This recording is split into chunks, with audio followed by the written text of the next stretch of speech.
The modern sport of fencing is descended from the arts of swordsmanship. Up to the end of the 18th century, a gentleman learnt to use a sword because someday his life might depend on it. However, changing attitudes and fashions meant that skill in swordsmanship became of little use in peace or war. In spite of this, the art of fencing continued to be attractive for its own sake. It provided a pleasant form of exercise, the opportunity to master certain skills, and the final challenge and satisfaction of outwitting and defeating an opponent. Modern fencing was laid down in recognisable form by the European fencing masters of the 17th and 18th centuries, although in the last 200 years or so, improvements in equipment and technique have made fencing a fast-moving, physically demanding sport of the first order. The modern foil is held as shown here. A guard or shell protects the hand, and the 35-inch long blade is rectangular in section and protected by a button at the end. The on-guard position is the basic stance adopted by a fencer. The feet are a comfortable distance apart and the knees slightly bent. The trunk is upright and half turned. In foil fencing, the rear arm is raised in a relaxed position, and this helps balance and recovery from the lunge. In gaining ground, the front foot is moved crisply forward and lands on the heel. The rear foot is brought up and the distance between the feet remains the same as previously. The fencer is still balanced.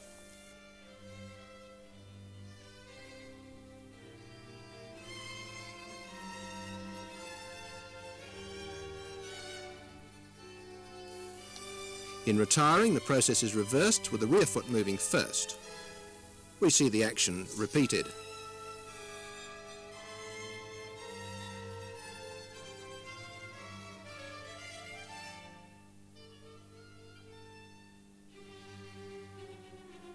The basic attacking movement is the lunge. To do this, the attacking fencer first extends the arm with the foil point directed towards the opponent, and then picks up the leading foot and extends the rear leg so that the fencer is launched forward, landing on the front foot. The lunge carries the point onto the opponent's target. Note the final position: the upright trunk, the rear foot flat on the ground, the rear leg fully extended, the leading foot directed forward, the rear arm brought down, the weapon arm straight. Note the recovery also. A fencer must expect an attack from several directions. In the sixth parry position, the fencer's right-hand side is protected. In response to an attack on the fencer's left side, the sword arm is brought across the front of the chest to the fourth parry. We see the deflection of the attacking blade produced by the fourth parry here. Here is the reverse action, parry of sixths from fourth, and we see deflection of the attacking blade by the sixth parry.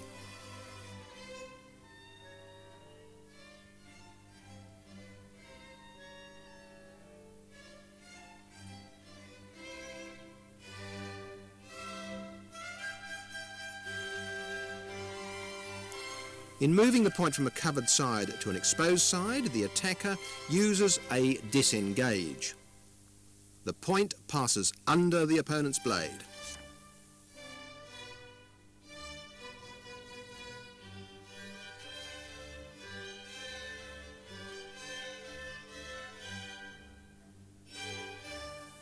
Here is a feint made with a disengage which draws the opponent's fourth parry.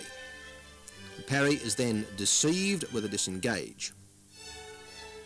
Here the feint draws the sixth parry. Notice how the attacking blade starts moving forward before the first parry is complete.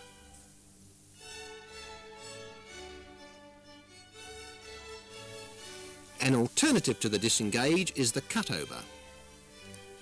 In this movement, the blade slides up and over that of the opponent and is accompanied by extension of the arm as the attack is launched.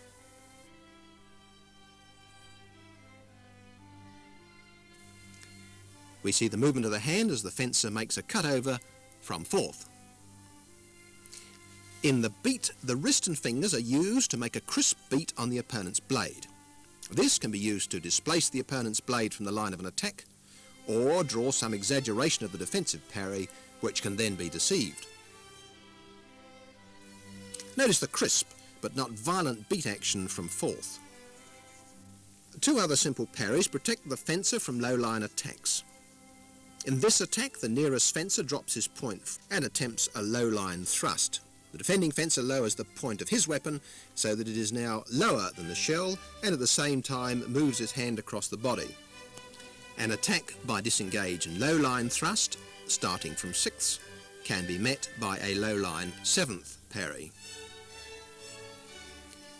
While four other simple parries are described, they are rarely used in modern fencing. However, counter parries are frequently used. In the parry of counter sixths, we see how the blade, in answer to a disengage from the opponent, is brought round and under the opponent's blade, thus restoring the original situation and deflecting the attacking blade. The counter fourth parry follows the same principle. A circular movement deflects the attacking blade, but the defending fencer returns to his original position.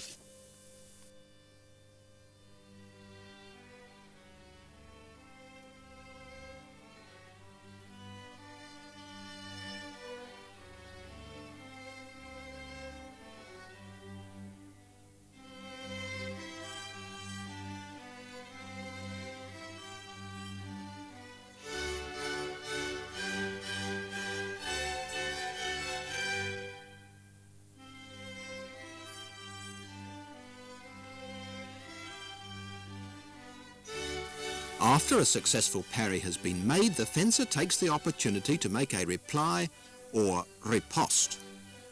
This may have added chance of success, since the attacking fencer may have come within the range of a thrust that can touch without the need of a lunge. We see here a successful fourth parry followed by a riposte, which hits the attacking fencer. In actual fighting, of course, a fencer will also attempt to parry a riposte made against him and make a counter riposte.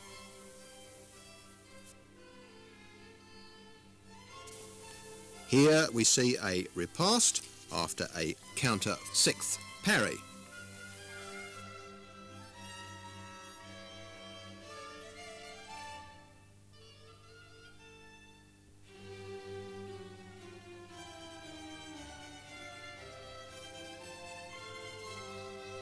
And a riposte after a counter fourth parry.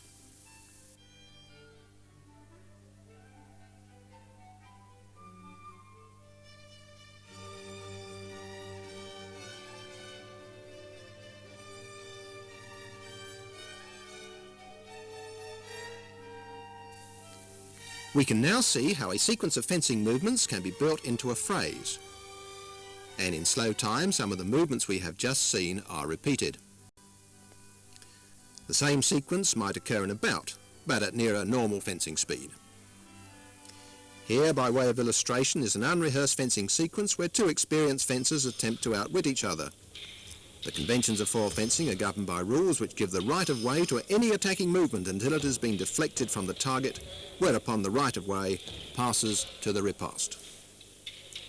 The recording of a valid hit is made by electrical equipment in all major competitions.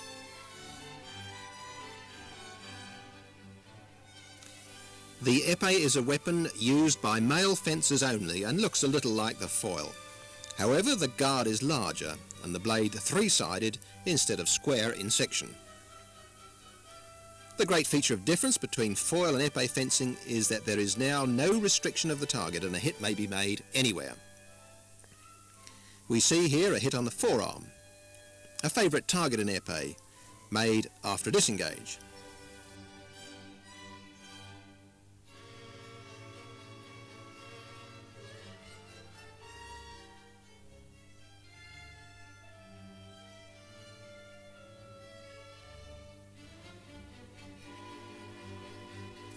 A counter sixth parry has been made here, and the riposte has been made to the forearm.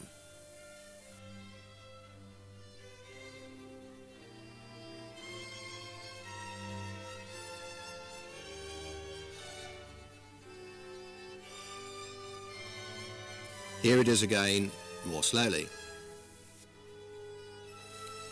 Low-line attacks can be met by low-line parries, and the closeness of the attacking fencer's leg to the point encourages a riposte to leg.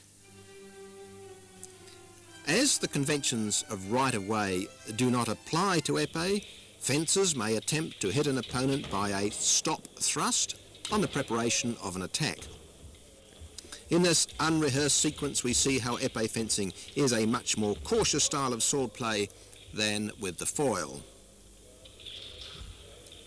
The sabre is the third weapon used in modern fencing. It is used by men fencers only, and hits can be scored with the edge of the weapon as well as with the point. The target is seen here in white above the waist and includes the mask. The guard of the weapon helps protect the fingers against cuts.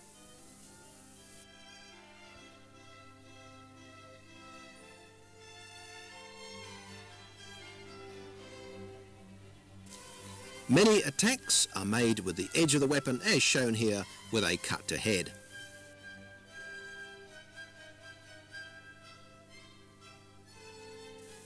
The defending fencer uses a special parry to protect the head, the fifth parry.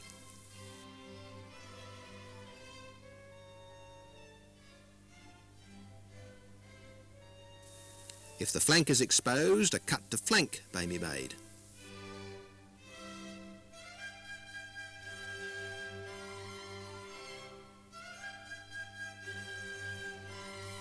And the defending fencer protects himself by the third parry.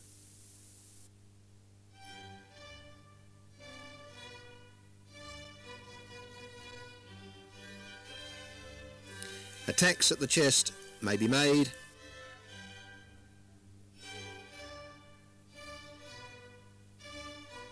and parried by the fourth parry. Attacks made with the point may be parried by the third or fourth parry, or, as seen in this case, by a counter third parry. We see here a slow sequence of attacks with examples of parries and ripostes. Fifth parry, riposte head. Third parry, riposte head. Fourth parry, riposte cheek. Third parry, riposte head.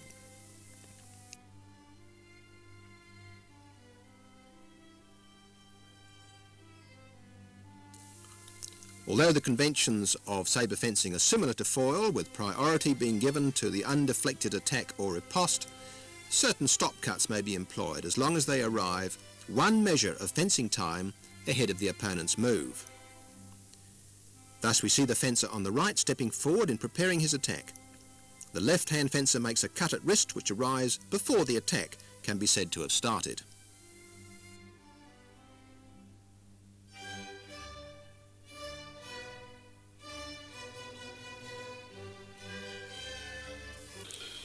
Here we see an unrehearsed sequence of sabre fencing. No electrical apparatus is currently used for this weapon, so decisions on timing and validity of hits have to be made by a jury of 4 judges and a president in all competitions.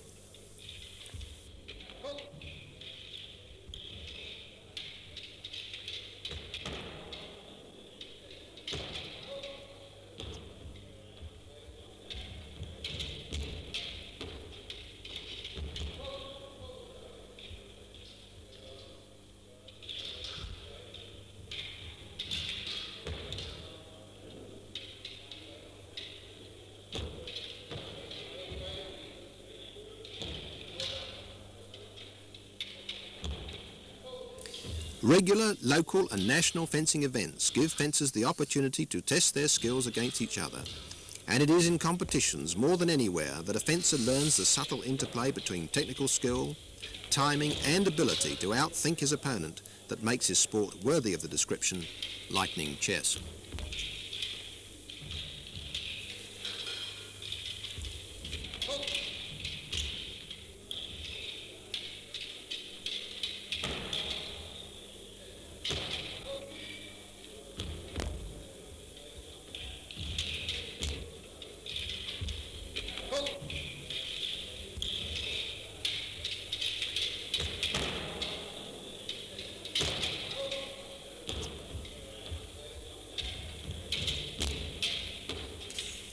The electrical recording equipment records a valid point by a light and buzzer as seen here in a competition setting.